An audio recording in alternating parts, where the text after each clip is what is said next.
la coordination des associations de presse qui regroupe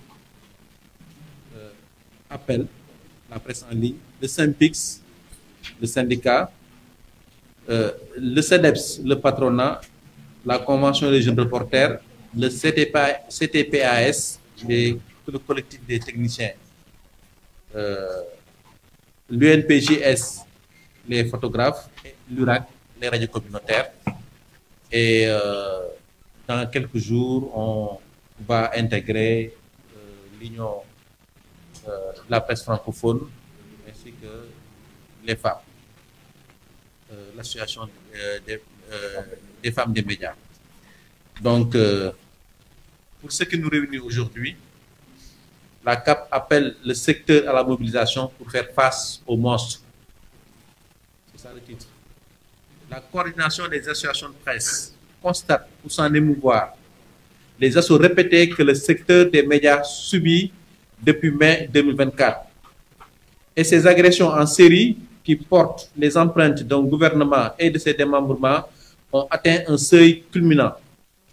En effet, après une asphyxie financière de plus de 10 mois, le ministère de la Communication, des Télécommunications et du Numérique a décidé de passer à la vitesse supérieure, avec à la clé la publication de son arrêté du 22 avril 11-059, doublé d'une assignation à la direction de surveillance du territoire portant cessation immédiate d'activité des entreprises de presse déclarées non conformes au code de la presse. Le tout teinté d'une prétendue régulation du secteur. Pour le moment, une vingtaine ou une trentaine de responsables des médias ont été convoqués dans les locaux de la DST pour se voir délivrer la dite assignation, et dans les prochaines heures, d'autres vont suivre parce que plus de 200 voire 300 médias devraient être concernés par la mesure. Cette saisine des services du ministère de l'Intérieur, qui criminalise désormais et de façon illégale l'activité de presse, date de la deuxième quinzaine du mois de février. Certes, les organisations faîtières du secteur alertent et condamnent depuis lors le caractère illégal de ces fameuses mesures de régulation, mais aussi les errements, failles techniques et omissions.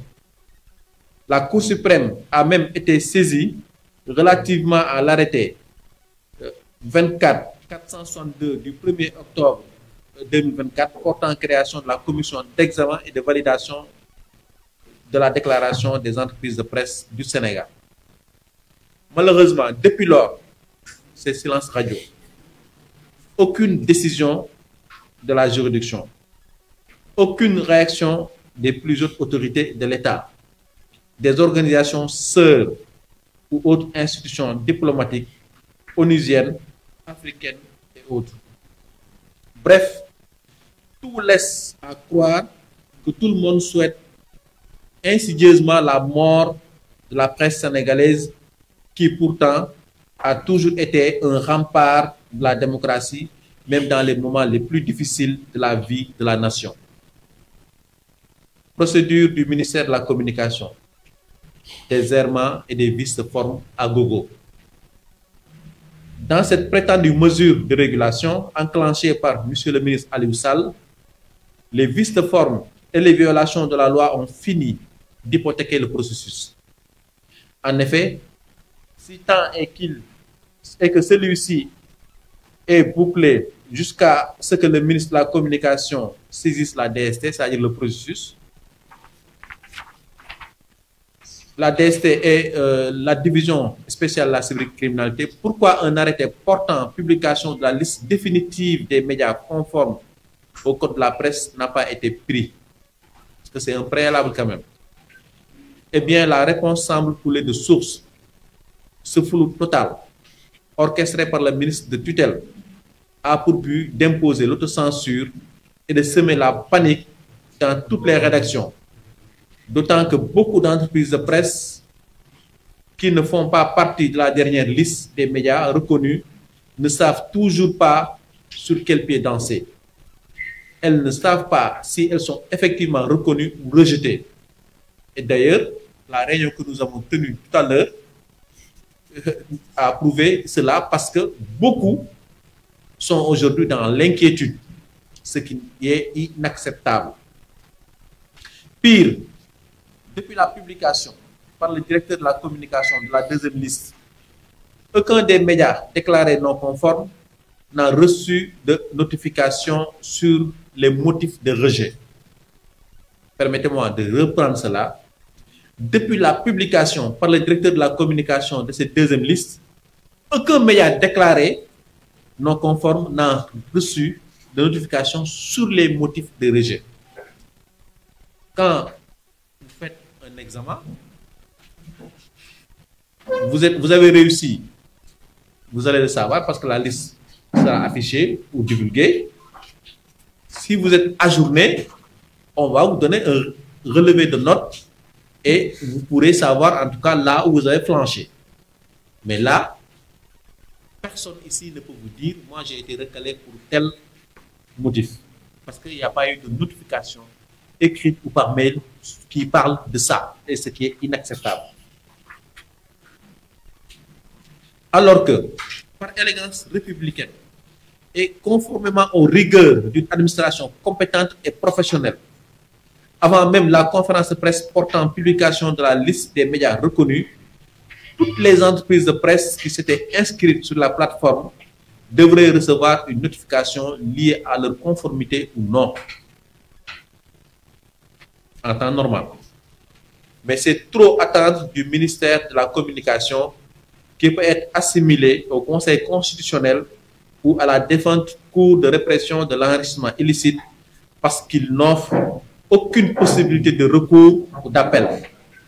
Pour preuve, la plateforme de déclaration des médias au Sénégal est fermée depuis février. Ce qui veut dire qu'il n'est plus possible au Sénégal de créer un média.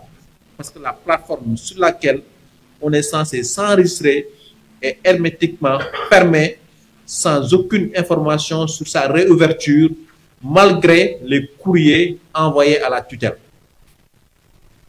La presse, un George Floyd au Sénégal. La presse sénégalaise aujourd'hui ressemble à un George Floyd. George Floyd, vous le savez tous, c'est un citoyen américain, un noir, qui a été battu à mort par des policiers et l'un avait cogné, en tout cas son genou, sur son cou jusqu'à ce qu'il perde la vie. Et donc aujourd'hui, la presse sénégalaise, c'est comme un George Floyd. La presse sénégalaise aujourd'hui est comme un George Floyd étouffé par les institutions censées la protéger.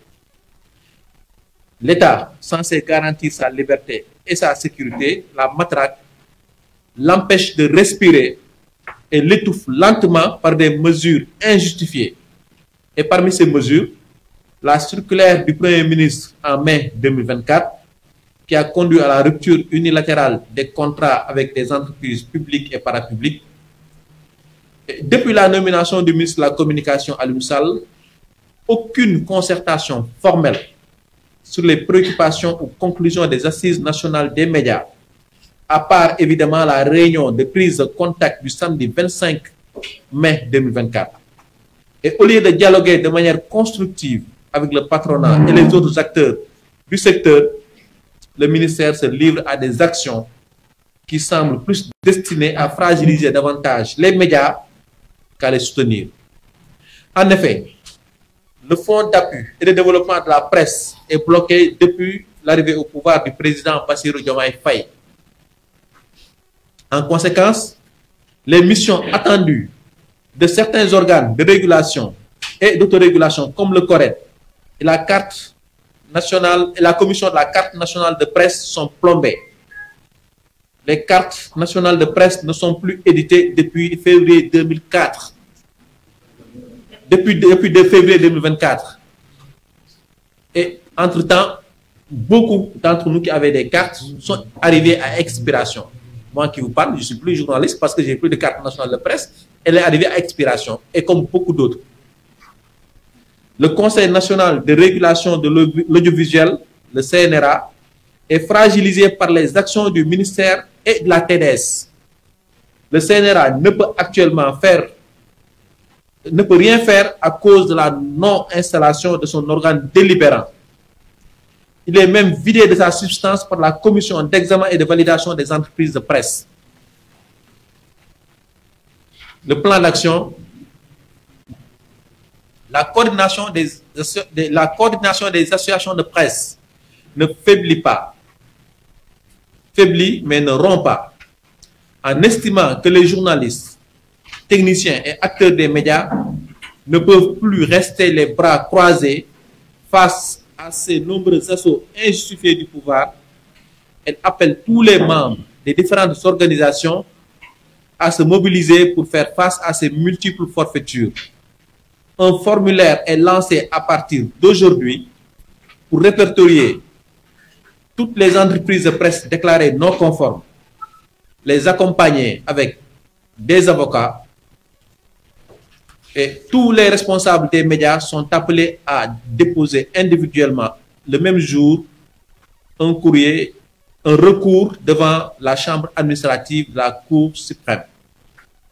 La CAP a ainsi décidé, dans le cadre de son plan d'action, d'initier une série de rencontres durant tout le mois de mai, et ce en synergie avec les organisations syndicales, le patronat sénégalais, les organisations de défense des droits de l'homme, les membres de la société civile et d'autres identités remarquables de ce pays.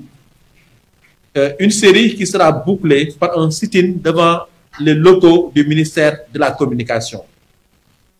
À la faveur des changements intervenus à la tête du SYNPICS et de la Convention des jeunes reporters, une restructuration est opérée au sein de la CAP. Elle compte ainsi s'ouvrir et se formaliser lors d'une assemblée générale prévue le 17 mai prochain. Merci pour votre aimable attention.